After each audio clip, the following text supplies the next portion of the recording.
Guarantee ಯೋಜನೆಗಳ ಜೊತೆಗೆ ದಲಿತರ ಜೀವಕ್ಕೂ ಗ್ಯಾರಂಟಿ ನೀಡಿ. ಜಾತಿ ದೌರ್ಜನ್ಯ ತಡೆಗೆ ಸರ್ಕಾರ ಕಠಿಣ ಕ್ರಮ ಕೈಗೊಳ್ಳಲಿ.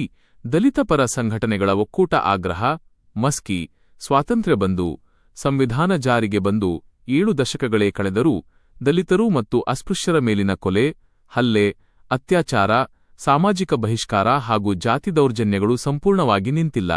ಜಾತಿ ವೈಷಮ್ಯದಿಂದ ನಡೆಯುತ್ತಿರುವ ಇಂತಹ ಕೃತ್ಯಗಳು ಸಂವಿಧಾನದ ಆಶಯಗಳ ಮೇಲಿನ ದಾಳಿಯಾಗಿದ್ದು, ಸರ್ಕಾರ ಕೂಡಲೇ ಕಠಿಣ ಕ್ರಮ ಕೈಗೊಳ್ಳಬೇಕು ಎಂದು ದಲಿತ ಪರ ಸಂಘಟನೆಗಳ ಒಕ್ಕೂಟ ಆಗ್ರಹಿಸಿದೆ. ಗುರುವಾರ ಬೆಳಿಗ್ಗೆ ಮಸ್ಕಿಯ ಡಾ. ಬಿ.ಆರ್. ಅಂಬೇಡ್ಕರ್ ವೃತ್ತದ ಮುಂಭಾಗದ ರಾಜ್ಯ ಹೆದ್ದಾರಿಯನ್ನು ಕೆಲ ಹೊತ್ತು ತಡೆದು ಪ್ರತಿಭಟನೆ ಮಾಡಲಾಯಿತು. ಈ ವೇಳೆ ಹಿರಿಯ ಹೋರಾಟಗಾರ ದಲಿತ ಸಾಹಿತಿ ಸಿ. ದಾನಪ್ಪ ನಿಲಗಲ್ ಮಾತನಾಡಿ, ಕರ್ನಾಟಕದಲ್ಲಿ ಅಹಿಂದ ಪರ ಸರ್ಕಾರ ಹಾಗೂ ದಲಿತ ಸಮುದಾಯಕ್ಕೆ ಸೇರಿದ ಗೃಹ ಸಚಿವರು ಇದ್ದರೂ ದಲಿತರ ಮೇಲಿನ ದೌರ್ಜನ್ಯ, ಕೊಲೆ ಮತ್ತು ಸಾಮಾಜಿಕ ಬಹಿಷ್ಕಾರ ಪ್ರಕರಣಗಳು ಮುಂದುವರಿಯುತ್ತಿರುವುದು ಆತಂಕಕಾರಿ ಬೆಳವಣಿಗೆಯಾಗಿದೆ. ಜಾತಿ ಆಧಾರಿತ ದೌರ್ಜನ್ಯಗಳಿಗೆ ಕಡಿವಾಣ ಹಾಕಲು ಸರ್ಕಾರ ಪರಿಣಾಮಕಾರಿ ಕ್ರಮಗಳನ್ನು ಕೈಗೊಳ್ಳಬೇಕು ಎಂದು ಒತ್ತಾಯಿಸಿದರು. ನಂತರ ಮಾತನಾಡಿದ ಹಿರಿಯ ಹೋರಾಟಗಾರ ಜಿಲ್ಲಾ ಪಂಚಾಯಿತಿ ಮಾಜಿ ಸದಸ್ಯ ದೊಡ್ಡಪ್ಪ ಮುರಾರಿ ಮಾತನಾಡಿ, ಯಾದಗಿರಿ ಜಿಲ್ಲೆಯ ಸುರಪುರ ತಾಲೂಕಿನ ಶಖಾಪುರದಲ್ಲಿ ಮೃತ ವ್ಯಕ್ತಿಯ ಅಂತ್ಯಕ್ರಿಯೆಗಾಗಿ ಕುಣಿತೋಡಲು ಅವಕಾಶ ನೀಡದಿರುವುದು ಹಾಗೂ ದಲಿತರ ಮೇಲೆ ಸಾಮಾಜಿಕ ಬಹಿಷ್ಕಾರ ಹೇರಿರುವ ಆರೋಪಗಳು, ರಾಯಚೂರು ಜಿಲ್ಲೆಯ ದೇವದುರ್ಗ ತಾಲೂಕಿನ ಹದ್ದಿನಾಳದಲ್ಲಿ ಅಂಬೇಡ್ಕರ್ ವಾದಿ ಹಾಗೂ ಬಿಎಸ್ಪಿ ಕಾರ್ಯಕರ್ತ ಭೂಮಾನಂದ 35 ಅವರನ್ನು ಹಾಡಹಗಲೇ ಮಾರಕಾಸ್ತ್ರಗಳಿಂದ ಹತ್ಯೆ ಮಾಡಿರುವ ಘಟನೆಗಳು ಅತ್ಯಂತ ಗಂಭೀರವಾಗಿವೆ. ಕಲ್ಯಾಣ ಕರ್ನಾಟಕದ ಕೊಪ್ಪಳ, ರಾಯಚೂರು, ಯಾದಗಿರಿ, ವಿಜಯಪುರ, ಬಾಗಲಕೋಟೆ ಸೇರಿದಂತೆ ವಿವಿಧ ಜಿಲ್ಲೆಗಳಲ್ಲಿ ದಲಿತರ ಮೇಲೆ ಜಾತಿ ಆಧಾರಿತ ಅಸಹನೆ ಮತ್ತು ದೌರ್ಜನ್ಯ ಹೆಚ್ಚುತ್ತಿರುವ ಬಗ್ಗೆ ಸರ್ಕಾರ ಆತ್ಮಾವಲೋಕನ ಮಾಡಿಕೊಳ್ಳಬೇಕು ಎಂದು ಆಗ್ರಹಿಸಿದರು. ಪುರಸಭೆ ಸದಸ್ಯ ಮೌನೇಶ ಮುರಾರಿ ಮಾತನಾಡಿ, ದಲಿತರ ಜೀವ ಮತ್ತು ಆಸ್ತಿಪಾಸ್ತಿಗೆ ಸೂಕ್ತ ರಕ್ಷಣೆ ಒದಗಿಸಿ, ಪ್ರಕರಣಗಳ ನಿಷ್ಪಕ್ಷಪಾತ ತನಿಖೆ ನಡೆಸಿ, ಸಂತ್ರಸ್ತರಿಗೆ ನ್ಯಾಯ ಒದಗಿಸಬೇಕು ಎಂದು ಒತ್ತಾಯಿಸಲಾಯಿಸಿದರು. ಯುವ ಹೋರಾಟಗಾರ ಬಸವರಾಜ ಬಾಗಲವಾಡ ಮಾತನಾಡಿ, ಈ ರೀತಿ ದಲಿತ ಜೀವಗಳಿಗೆ ಬೆಲೆ ಇಲ್ಲವೆಂದಾದರೆ ಮತ್ತೊಮ್ಮೆ ಭೀಮಾ ಕೋರೆಗಾಂವ್ ಯುದ್ಧ ಮಾಡಬೇಕಾಗುತ್ತದೆ. ಈ ರೀತಿ ಆಡಹಗಲೇ ನಡುರಸ್ತೆಯಲ್ಲಿ ದಲಿತರ ಹೆಣಗಳು ಬೀಳುತ್ತಿವೆ ಎಂದರೆ ಆರಕ್ಷಕ ಇಲಾಖೆ, ಗುಪ್ತಚರ ಇಲಾಖೆ ಏನು ಮಾಡುತ್ತಿವೆ? ಕೂಡಲೇ ಕ್ರಮ ಜರುಗಿಸದಿದ್ದರೆ ಮುಂದೆ ಪರಿಣಾಮ ಅತ್ಯುಗ್ರವಾಗಿರುತ್ತದೆ ಎಂದು ಎಚ್ಚರಿಕೆಯೊಂದನ್ನು ನೀಡಿದರು. ಮಲ್ಲಪ್ಪ ಗೋನಾಳ್, ಬಾಲಸ್ವಾಮಿ ಜಿನ್ನಾಪೂರು, ಹನುಮಂತಪ್ಪ ವೆಂಕಟಾಪೂರು, ಅಶೋಕ ಮುರಾರಿ ಸೇರಿದಂತೆ ಹಲವು ಹೋರಾಟಗಾರರು ಮಾತನಾಡಿದರು. ಮಲ್ಲಯ್ಯ ಬಳ್ಳ, ಪ್ರಶಾಂತ ದಾನಪ್ಪ ಹೋರಾಟದ ಹಾಡುಗಳನ್ನು ಹಾಡಿದರು. ನಂತರ ಒಕ್ಕೂಟದ ಪ್ರಮುಖ ಬೇಡಿಕೆಗಳನ್ನೊಳಗೊಂಡ ಮನವಿ ಪತ್ರವನ್ನು ತಹಸೀಲ್ದಾರ್ ಮಂಜುನಾಥ ಬೋಗಾವತಿಯವರಿಗೆ ನೀಡಿದರು. ಭೂಮಾನಂದ ಅವರ ಕೊಲೆ ಪ್ರಕರಣದಲ್ಲಿ ಕೊಲೆ ಮಾಡಿದವರು ಹಾಗೂ ಕೊಲೆಗೆ ಕುಮ್ಮಕ್ಕು ನೀಡಿದವರನ್ನು ಪತ್ತೆಹಚ್ಚಿ ಕಾನೂನು ಕ್ರಮ ಕೈಗೊಳ್ಳಬೇಕು. ಪ್ರಕರಣದ ಆರೋಪಿಗಳ ಸಿಡಿಆರ್ ಸೇರಿದಂತೆ ತಾಂತ್ರಿಕ ಸಾಕ್ಷ್ಯಗಳ ಸಮಗ್ರ ತನಿಖೆ ನಡೆಸಬೇಕು. ರಾಜ್ಯದ ದಲಿತ ಕಾಲೋನಿಗಳಿಗೆ ವಿದ್ಯುತ್ ಹಾಗೂ ಸಿಸಿ ಕ್ಯಾಮೆರಾ ವ್ಯವಸ್ಥೆ ಕಲ್ಪಿಸಬೇಕು. ದಲಿತರಿಗೆ ಜೀವ ಬೆದರಿಕೆ ಎದುರಾಗುತ್ತಿರುವ ಹಿನ್ನೆಲೆಯಲ್ಲಿ ಆತ್ಮರಕ್ಷಣೆಗಾಗಿ ಶಸ್ತ್ರಾಸ್ತ್ರ ಪರವಾನಗಿ ನೀಡುವ ಕುರಿತು ಸರ್ಕಾರ ಸೂಕ್ತ ಕಾನೂನುಬದ್ಧ ಕ್ರಮ ಕೈಗೊಳ್ಳಬೇಕು. ದಲಿತರ ಮೇಲಿನ ದೌರ್ಜನ್ಯ ಪ್ರಕರಣಗಳಲ್ಲಿ ನೀಡುವ ಪರಿಹಾರ ಮೊತ್ತವನ್ನು ಹೆಚ್ಚಿಸಬೇಕು.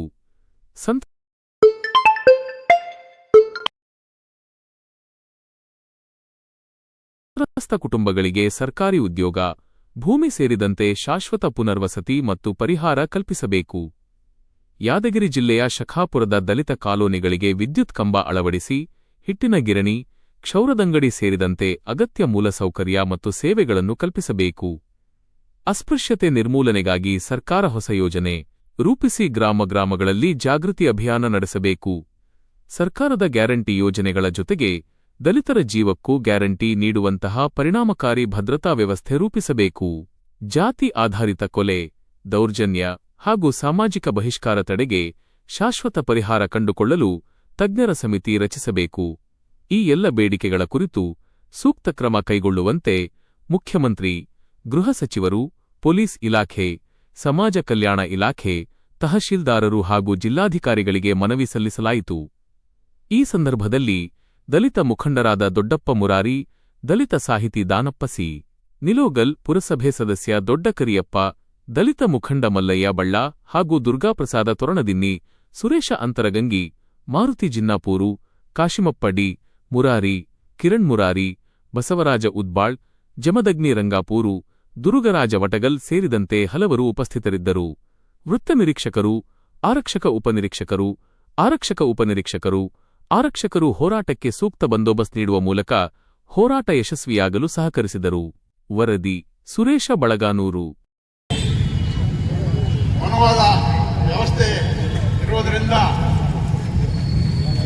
ಶೂದ್ರರು ಮತ್ತು ಅಸ್ಪೃಶ್ಯರು ಬದುಕಲಿಕ್ಕೆ ಆಗ್ತಾ ಇಲ್ಲ.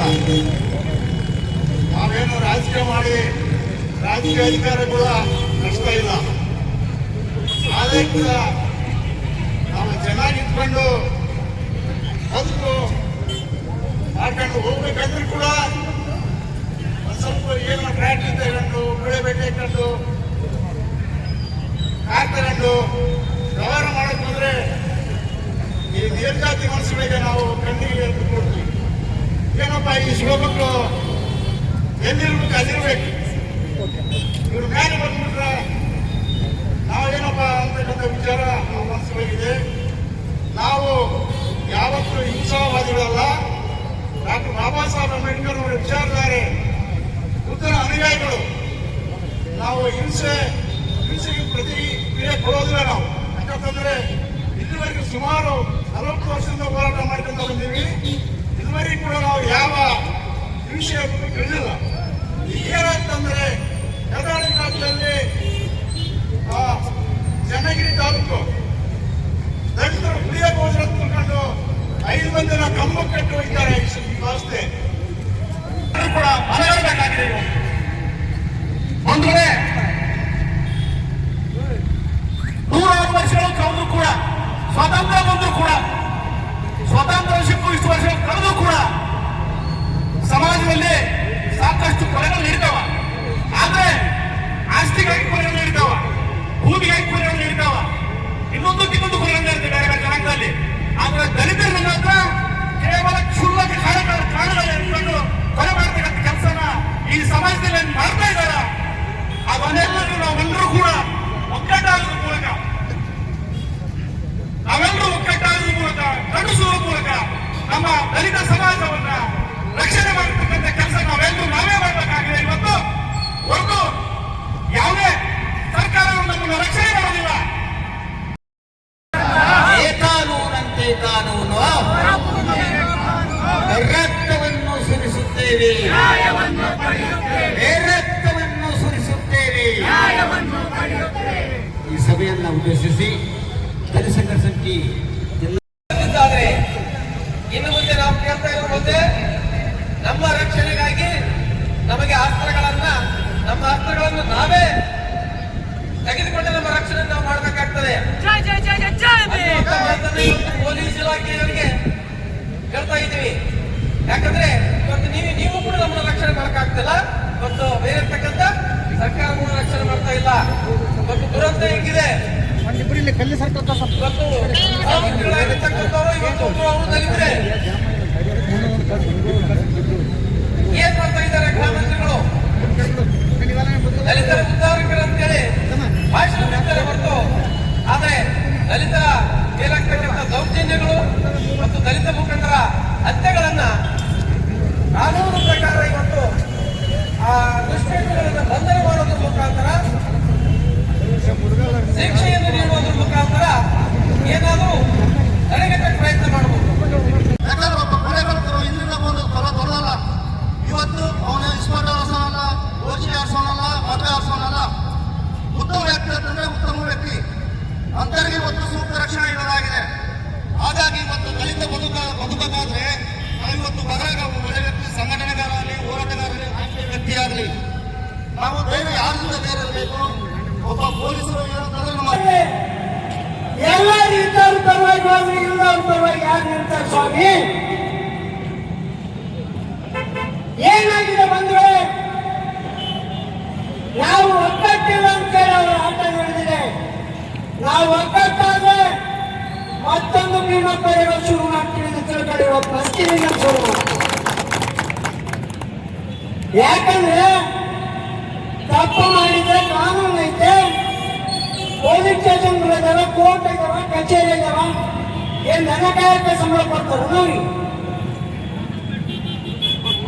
ಸಂಬಳ ಎಲ್ಲಿ ಕೊಡ್ತಾರೆ ಸ್ವಾಮಿ?